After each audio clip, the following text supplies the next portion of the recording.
नमस्कार मित्रांनो, आज आपण ऐकणार आहोत सखूबाईंची संपूर्ण कथा भाग 1. तर चला सुरू करूया.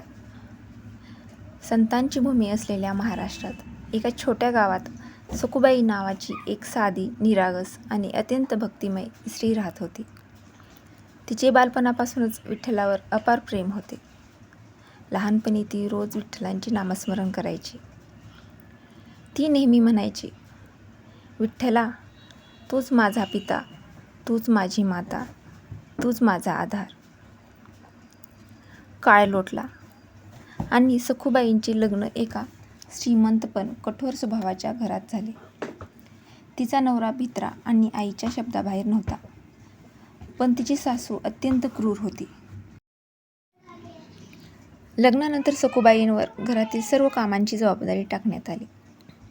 पहाटे उठून अंगण झाडणे, पाणी भरणे, दळण दळणे, स्वयंपाक, गुरांची सेवा, भांडी घासणे, सगळे काम ती एकटी करत असे. तरीही सासू तिच्यावर रागावत असे. कामचोर आहेस, तुला फक्त विठ्ठलाच आठवतो, देवांचं नाव घेऊन पोट भरतं का? असे अपमानास्पद शब्द ती रोज ऐकत असे. पण सखूबाई कधीही उत्तर देत नसे. ती फक्त मनात म्हणायची, पांडुरंगा, हे सर्व तुलाच अर्पण. रात्र झाली की ती थकून भागून विठ्ठलाचे नाम घेत झोपत असे. एक दिवस गावातून वारकऱ्यांची दिंडी पंढरपूरकडे निघाली. टाळ मृदुंगांचा गजर सुरू होता. ज्ञानोबा, माऊली, तुकाराम, विठ्ठल विठ्ठल. तो गजर ऐकून सखूबाईंच्या डोळ्यात अश्रू आले. तिचे मन विठ्ठलाच्या भेटीसाठी तळमळू लागले. ती सासूकडे गेली. आई, मला एकदा पंढरपूरच्या वारीला जाऊ द्या. सासू संतापली. घरची कामं कोण करणार? वारीला जायचं स्वप्नही पाहू नकोस. सखूबाईंनी नवऱ्यालाही विनंती केली, पण त्यानेही नकार दिला.